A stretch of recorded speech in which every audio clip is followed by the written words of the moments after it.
Hello everyone, this is Anand and welcome to my channel learning station, जिसमें आज हम बात करेंगे टाइम एंड वर्क के कुछ इंपॉर्टेंट क्वेश्चंस की। चलते हैं हमारे क्वेश्चंस की तरफ।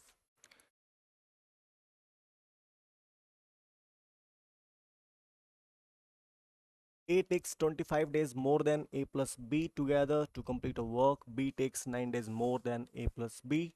In how many days will A and B complete this work? Question में बोला है कि जो A है वो 25 दिन ज़्यादा लेता है A प्लस बी से, जबकि जो B है वो 9 डेज ज़्यादा लेता है A प्लस बी से। तो क्वेश्चन ने पूछा है कि A प्लस बी कितना टाइम लेंगे किसी काम को करने में, यानी कि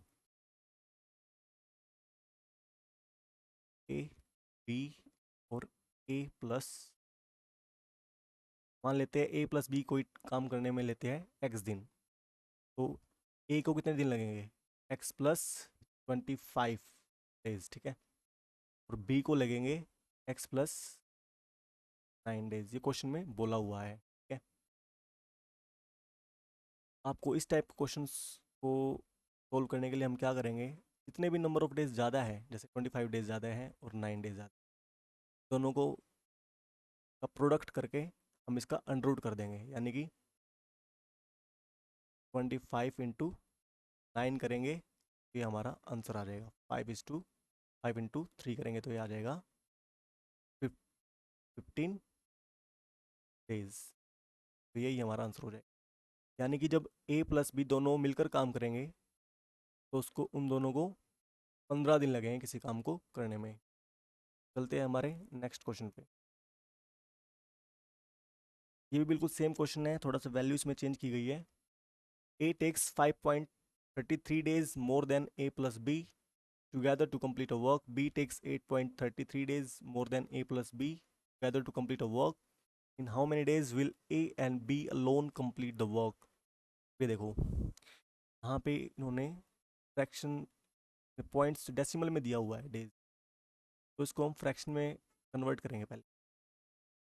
तो ये हो जाएगा फ्रैक्शन में, जब हम इसको कन्वर्ट करेंगे तो ये आ जाएगा 5+1/3, यानी कि हो जाएगा 16/3, ठीक है।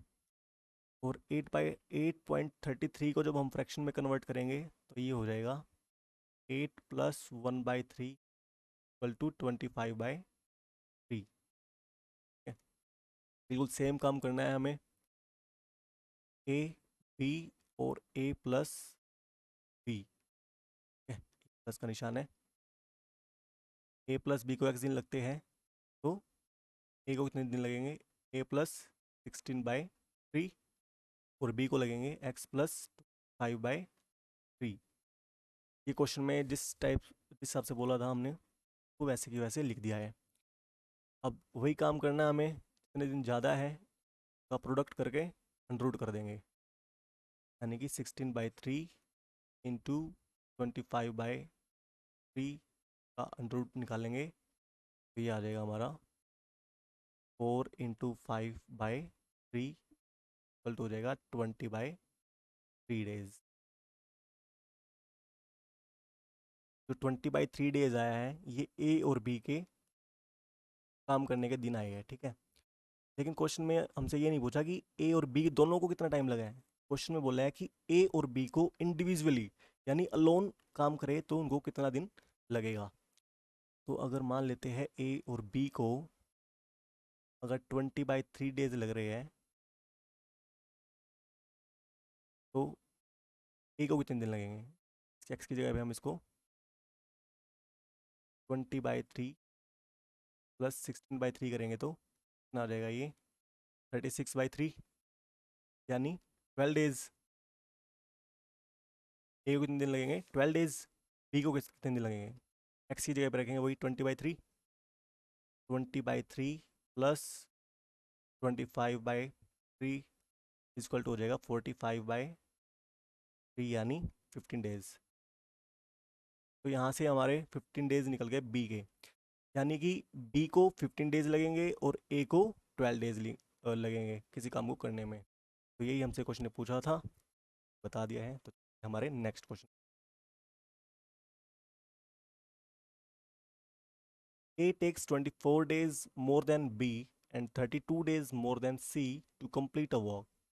सी work as much as A plus B work together. In how many days will A and B and C alone complete the work?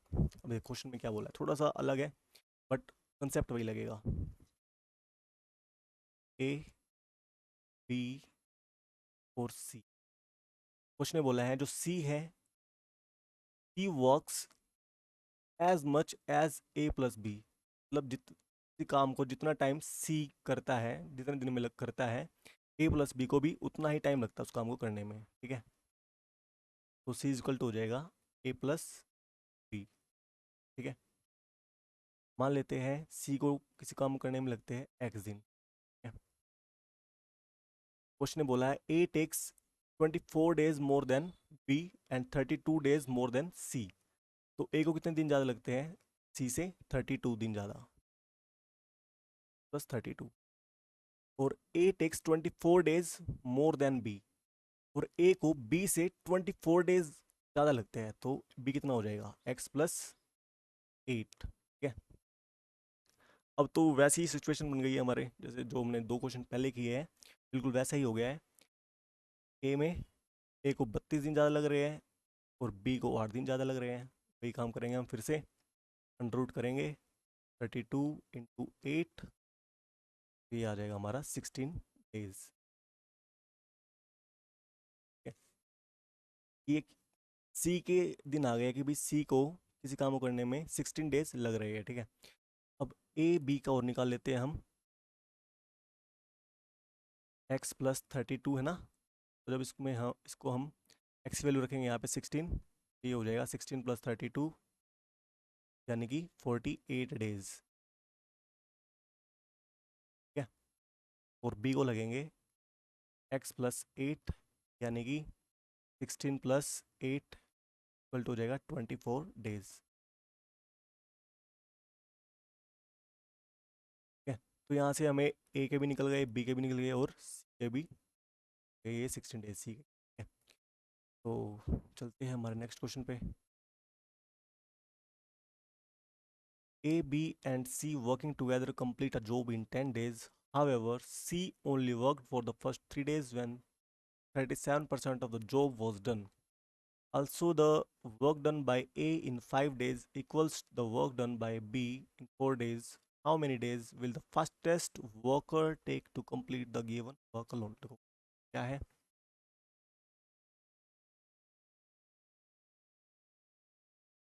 ये मान लेते कोई काम है. ठीक है, ए बी सी को, ए बी और सी को किसी काम को करने में 10 दिन लगते हैं. ठीक है, लेकिन जो सी है ना, वो 3 दिन तक ही काम करता है, फर्स्ट 3 डेज काम करता है. ठीक है, यानी ए प्लस बी प्लस सी मिलकर कितने दिन काम करते हैं? 3 दिन काम करते हैं. और कितना काम होता है? 37% काम हो जाता है, में दिया हुआ है. And 37% of the job done. ठीक है, 7 डेज किनको काम करना पड़ेगा? जब सी चला जाएगा तो ए प्लस बी को करना पड़ेगा 7 डेज तक. और काम कितना बचा हुआ है? 37% तो ए बी सी तीनों ने मिलकर किया है. और ए प्लस बी को कितना काम करना पड़ेगा? 3 डेज, 63%. 7 डेज में, 7 डेज में अगर ए प्लस बी 63% काम करते हैं, तो एक दिन का काम कितना हो जाएगा इनका? 9%. ठीक है, अगर एक दिन का काम ए प्लस बी का 9% है, तो 3 दिन का कितना हो जाएगा? 27%.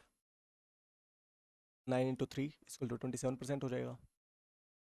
और ए बी सी को तीनों को मिलकर लग रहा था तो 37%. इसका मतलब क्या हुआ कि सी ने 3 दिन में 10% काम किया है. सी ने 3 दिन में कितना काम किया है? 10%. ठीक है, तो 100% काम करने में इसको कितने दिन लग जाएंगे? 3 डेज. यहाँ से हमें सी के तो मिल गए हैं दिन कि भाई सी को किसी काम को करने में 30 डेज लगेंगे. ठीक है, अब ए बी का और निकालना हमें.